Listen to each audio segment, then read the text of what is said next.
আসসালামু আলাইকুম। আজ আমি একটি কবরস্থানে এসেছি। এখানে এসে কবর জিয়ারত করলাম। আমরা সবাই জানি এই পৃথিবীর জীবন খুবই অস্থায়ী। আজ আমরা যারা বেঁচে আছি, একদিন আমরাও এই পৃথিবী ছেড়ে চলে যাব। আর এটাই বাস্তব। এই কবরস্থান আমাদের সেই বাস্তব সত্যের কথাই মনে করিয়ে দেয়। কবর জিয়ারতের অন্যতম উদ্দেশ্য হলো মৃত্যুকে স্মরণ করা। যখন আমরা কবরের পাশে দাঁড়াই, আমরা তখনই বুঝতে পারি দুনিয়ার সম্পদ, পদপদবী, অহংকার কিংবা ক্ষমতা কোনো কিছুই চিরস্থায়ী নয়। একজন মানুষ পৃথিবীতে যতই বড় হোক না কেন, শেষ ঠিকানা এই কবরই। এখানে শুয়ে আছেন অনেক মানুষ। কেউ হয়তো ছিলেন ধনী, কেউ গরিব, কেউ ছিলেন শিক্ষক, কেউ ব্যবসায়ী, কেউ বাবা, কেউ বা মা।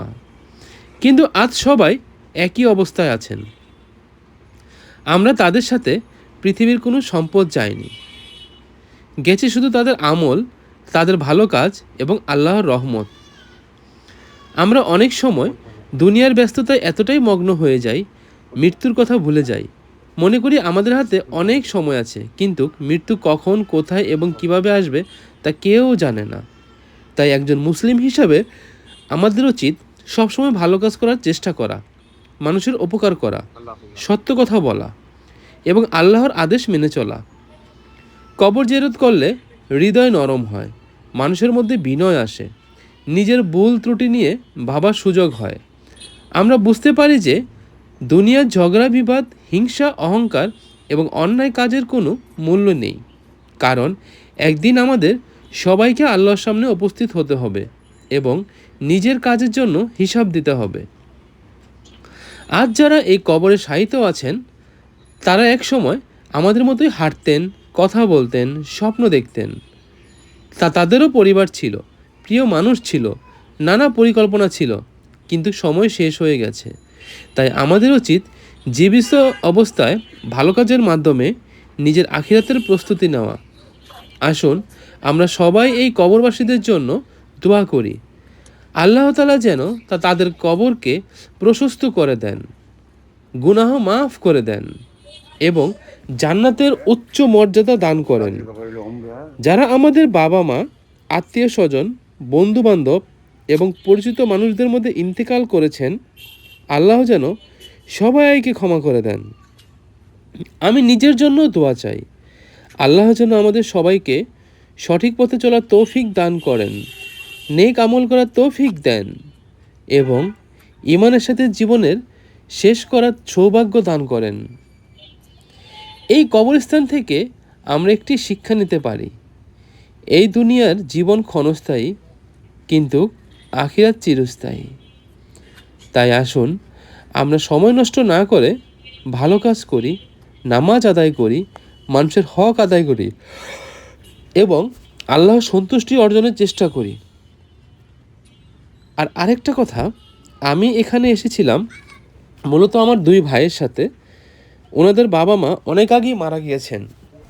প্রতি শুক্রবার জুম্মার নামাজ আদায় করার পরে আমি এখানে আসি। এখানে এসে সকল কবরবাসীদের জন্য আমি দোয়া করি। ওই দেখেন আমার সামনে দু ভাই রয়েছে, তো ওরা এখন মোনাজাত করবে সবার উদ্দেশ্যে।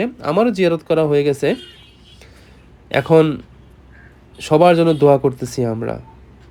সবসময় মনে রাখবেন, আপনার যতই সম্পদ হোক না কেন, আপনি কিন্তু আল্লাহর চাইতে বড় নয়।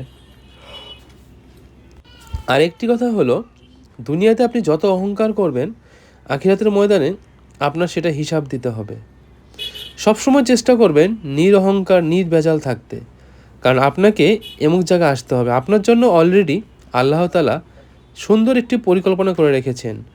দুনিয়াতে আমাদের ভালো কাজ করতে হবে, সঠিক পথে চলতে হবে, দান খয়রাত করতে হবে, বুঝে শুনে মানুষের সাথে আচার আচরণ ব্যবহার করতে হবে। ভালো মানুষের সাথে সবসময় আমরা ভালো ব্যবহার করব, খারাপ মানুষের সাথে আমরা ভালো ব্যবহার করব এবং তাদেরকে সুস্পষ্ট ইসলাম সম্পর্কে ধারণা দিব। মহান আল্লাহ তাআলার ভয়ভীতি থাকলে কেউ কখনো খারাপ কাজে লিপ্ত হতে পারে না। বর্তমানে দুনিয়ার প্রেক্ষাপটে অনেক অন্যায় অবিচার বেড়ে গেছে। তাই আমরা সবাই চেষ্টা করব যাদের প্রতি অন্যায় অবিচার হয়, তাদের প্রতি যেন কোনো প্রকার অন্যায় অবিচার না হয়, সেটার আমরা ব্যবস্থা করব। আর এজন্য আমাদের সবারই অন্তরে একটি ভয় থাকতে হবে, কারণ আল্লাহ তাআলার ভয় যদি আমাদের মনে থাকে তাহলে কখনোই আমরা খারাপ কাজ করতে পারবো না। আমরা 5 ওয়াক্ত নামাজ পড়ব। নামাজ পড়ার মাধ্যমে আমরা আমাদের চরিত্রকে, আচার আচরণকে, দৈনন্দিন জীবনযাপনকে পরিশুদ্ধতা দান করব। আর একজন মানুষ আত্মতৃপ্তি তখনই হয় যখন সে নিজেকে সংশোধন করতে পারে। আপনি যদি আপনাকে সংশোধন করতে পারেন, এর চাইতে বড় পাওয়া দুনিয়াতে আর কিছু থাকে না।